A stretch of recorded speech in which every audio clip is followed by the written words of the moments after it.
ही इस शहर का कानून है। जी हाँ, कुछ ऐसे ही इरादे थे शहजाद अली के। हाजी शहजाद अली छतरपुर में थाने पर हुई पत्थरबाजी की घटना के पीछे का मास्टरमाइंड। कुछ और नाम भी हैं, उसके बारे में भी आपको बताएंगे।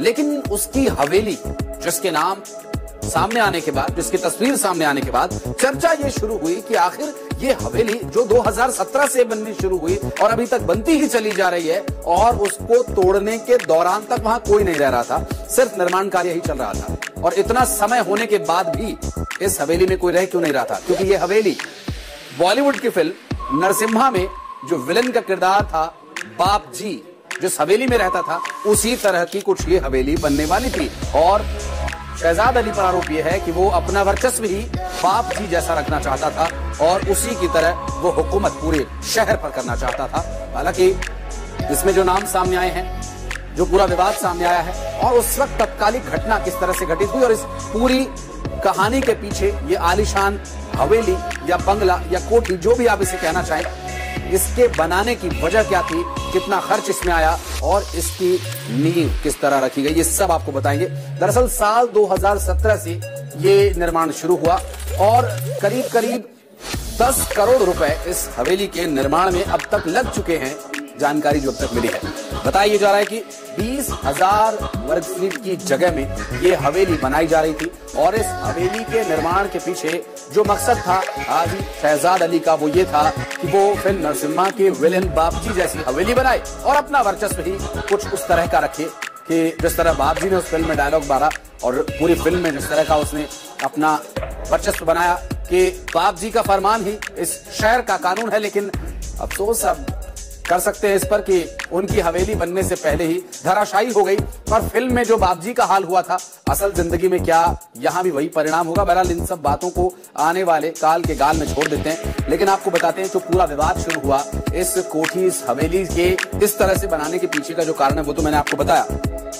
और इस पर जब बुलडोजर चला, वो शुरुआत कैसी हुई आपको बताते हैं। दरअसल बुलडोजर गरजा, बवाल पूरा फिल्मी तरीके से हुआ, जहां पर विवाद हुआ पत्थरबाजी के बाद। लेकिन असल विवाद उससे पहले ही शुरू हो चुका था, क्योंकि कहा यह जा रहा था कि जिस तरह से ये पूरा घटनाक्रम घटित हुआ, जिसमें पूर्व सदर हाजी शहजाद अली को मौजूदा सदर जावेद अली के बीच एक टकराव की स्थिति हमेशा बनी रहती है वर्चस्व को लेकर।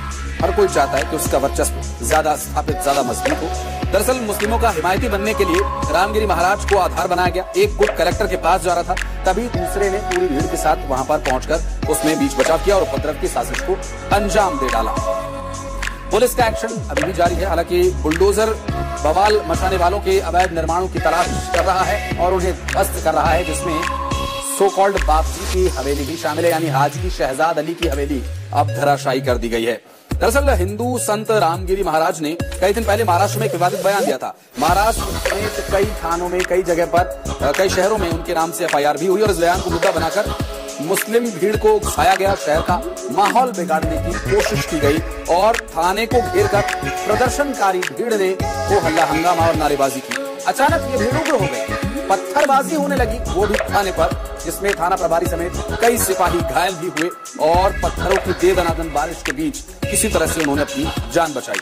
और पत्थरों की इस बारिश में जब पुलिस कर्मचारी चोटिल हुए, घायल हुए, तो पुलिस कर्मचारियों ने अपनी जान बचाने के लिए वहां पर उचित लगा कदम उठाया। हालांकि इस पूरे मामले में शहर के पूर्व सदर हाजी शहजाद अली, जावेद अली, यूसुफ पठान, नाजिम चौधरी और आजाद अली को पुलिस ने अब तक मास्टरमाइंड माना है। लेकिन एक विलन के तौर पर अपना वर्चस्व रखना, आखिर इसकी क्या जरूरत है? क्या पॉलिटिक्स में खराब छवि का होना जरूरी है, दबंग छवि का होना जरूरी है, या फिर मजलूमों का मददगार होना जरूरी है, गरीबों की बात करने वाला जरूरी है, या फिर सीधे सरल सहज स्वभाव वाला व्यक्ति राजनीति में चल नहीं पाएगा, इसलिए इस तरह का रुख अख्तियार करते हैं, अपने व्यक्तित्व को ऐसा बनाते हैं और तब पॉलिटिक्स में आते हैं? क्या इस तरह की कोई मानसिकता हाजी शहजाद अली की थी?